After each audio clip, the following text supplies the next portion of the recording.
Hi guys, it's Jenny with Art for Good. Today we are going to do a very simple acrylic ink tutorial.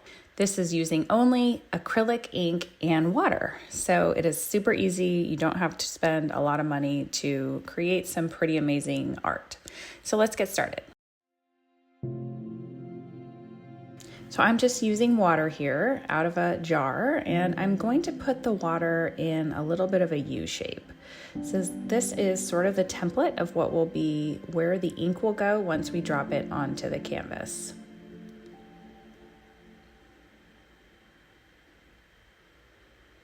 Now, the trick with this is that we're going to do multiple layers. So there's going to be a lot of kind of downtime in between each layer where it needs to fully dry. I live in Florida, so for me, even sometimes within 4 hours or so, the first layer, or the layer I should say, is dry. So I'm able to put on a second layer. So this one takes a little bit of patience, but it's super easy. I've mixed my acrylic ink, about a quarter of it ink and the rest water, in these tiny bottles.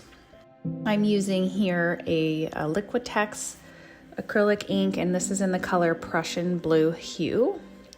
And I have a list of all the materials and exact colors and everything and links to them on Amazon down in the description below. So don't worry about remembering what I said. You can just refer back to that later on. So I'm using just a regular paintbrush here to just help move the ink around. I think when I first started trying this technique, I was using my hands, and it does come off of your hands pretty easily if you wash it, but it's just an extra hassle that you have to worry about. So I just started using a paintbrush.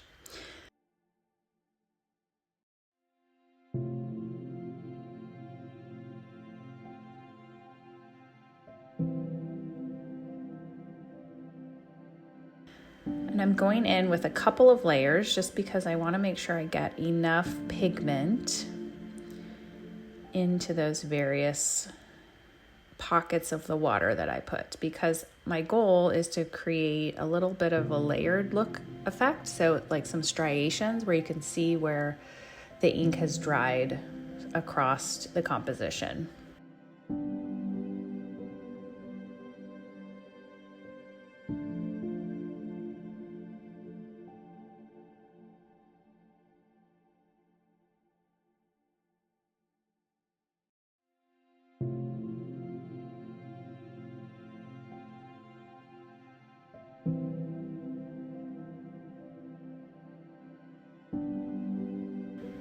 All right, so then you're gonna let that dry and just repeat the process. So you'll see here that I already did 2 layers. I'm gonna show you the next layer as well, and I'm just moving it more and more towards the center. So the more layers I have going on, the darker it is in the center and the lighter it is on the outside.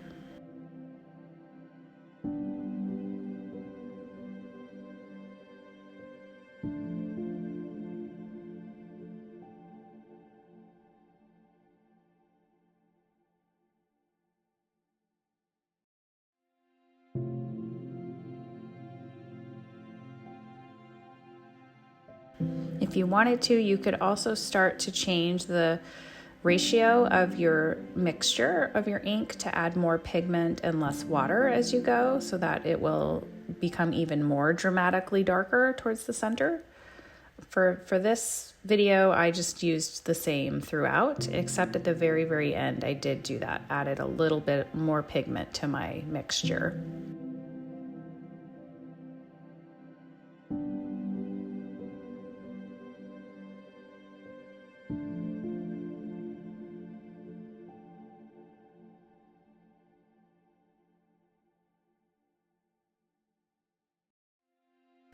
What you might do is, which I didn't do, and I think this is a good tip for future, is to put some paper towels down.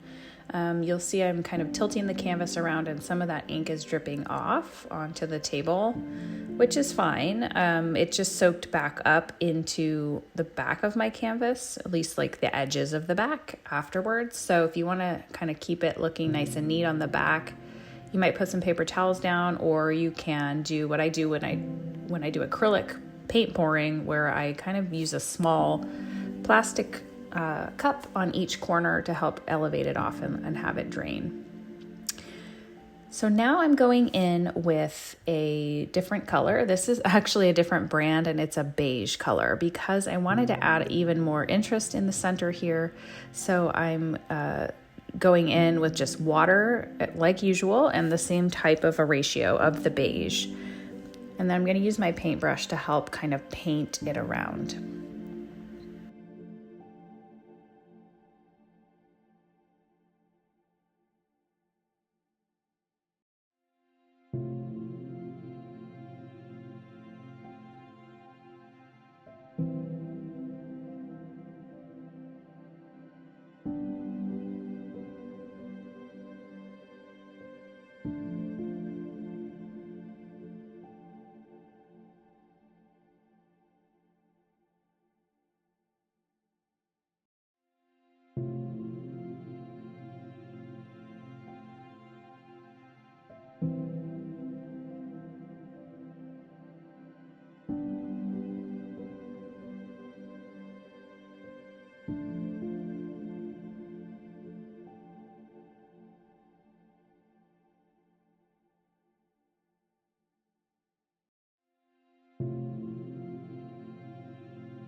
So my beige layer has dried, and now we're going to go in with some much darker blue. So I'm actually just, because I want to be very careful about where the dark blue goes, I'm going in with water here and just painting with water over the areas that I really want to feature a dark blue layer.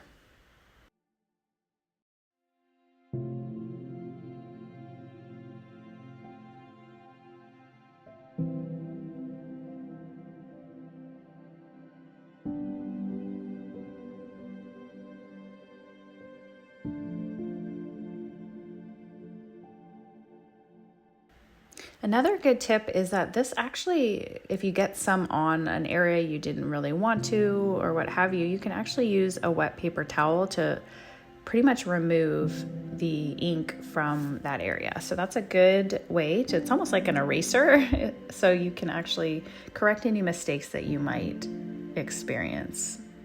That's why this technique is such a good one for beginners.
All right, and this is the final piece. So after it dries fully, I'm going to do a spray varnish over the top. I use Kamar varnish, and I'll put a link to that in the description below. By far the best I have ever found in terms of easy to use and doesn't give an uneven finished look.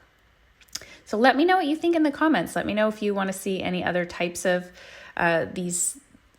Let me know if you'd like to see more of this acrylic ink type technique. I do have a few more ideas that I'll be putting out shortly, so stay tuned and subscribe if you aren't already a subscriber. Well, that's all the time I have for today. I'll see you next time.